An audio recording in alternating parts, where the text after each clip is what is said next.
Okay, so this is a video that will help you use the new equation that we have, which is Fg equals mg.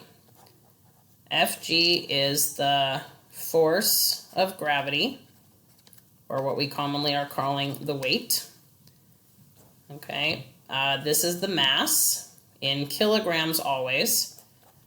Okay, and then G is the field strength, gravitational field strength.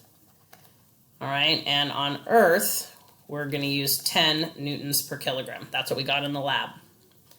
So there's two things that can happen. Either it will give you a mass. So let's say, for example, an object has a mass of 70 kilograms.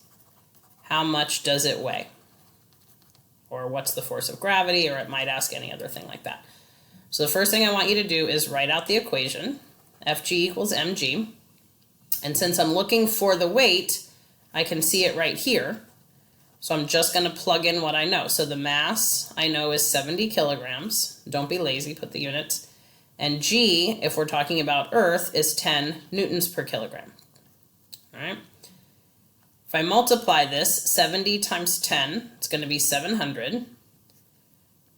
And I have a kilogram on the top and a kilogram on the bottom, which leaves me with the units of newtons, which is what I want because it's a weight, it's a force, should be measured in newtons.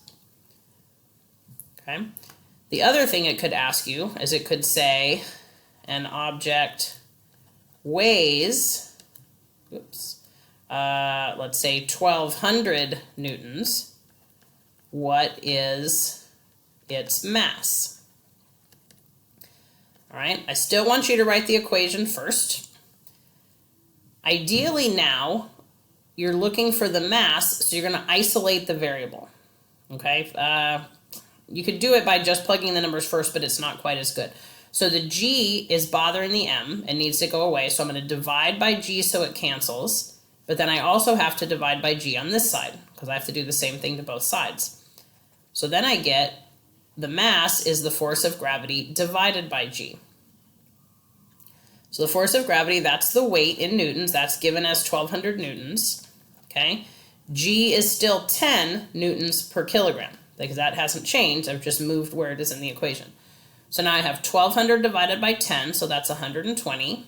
Okay. The newtons are going to cancel, and this kilograms is going to move to the top. Okay. So mathematically, you might not be there yet, but when something's in a fraction and it's on the bottom of a fraction, it's actually on the top. Okay, or you can just know we're looking for mass. We know it's measured in kilograms. All right, so that's what I want you to do for practice 4. All right, and show the work. Don't be lazy.